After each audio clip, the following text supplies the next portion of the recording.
All right, we got about 5 minutes. We're going to try and get through all of these organization questions with Katina. All right, the first question is, my whole house needs decluttering, so where do I start? Okay, I always tell people start at your biggest pain point. Where is the place that every time you walk in that room, you're just like, ugh. So I always say start at your biggest pain point.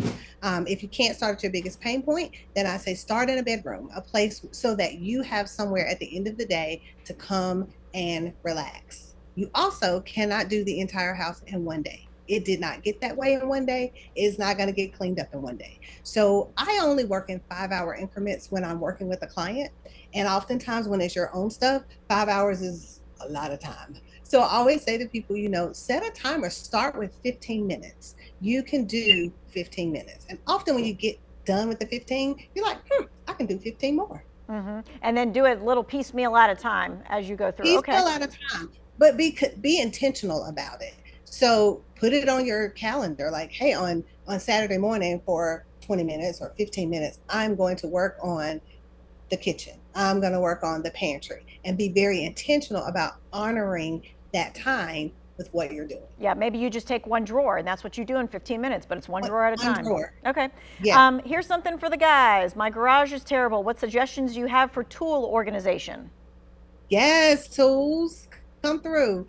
So always, tools are just like everything else. You need to pull out your tools and look at what things are broken, right? There are some tools that don't work anymore. So if they don't work, we need to get rid of them. What things do I not use, right? So you saw late at night, you ordered something, it's this little etcher, but you never use it. You may want to let that go. And then once you pull out the things, you want to put likes with likes, just like we do with everything else. And then be very specific with how you put things back, because you want to, this is where containers, I'm okay with kind of using containers in the garage, because you do want to be able to put all your screws in one place, all your nails in one place, so you don't keep rebuying things. Yeah, that's a lot of it. Because someone says, sometimes when I clean up, I forget what I have. Any suggestions not how to do this? Yes, this happens all the time. So what you want to do is set a cleaning schedule. If you are often straightening up, like every night, if you're doing a nighttime routine, then you're not going to have things packed up in a chair, right? Because the more you lay things in a chair, the more you don't handle the mail on a every couple of day basis, things pack up, and then what's at the bottom gets forgotten about until you get tired of it and decide to clean.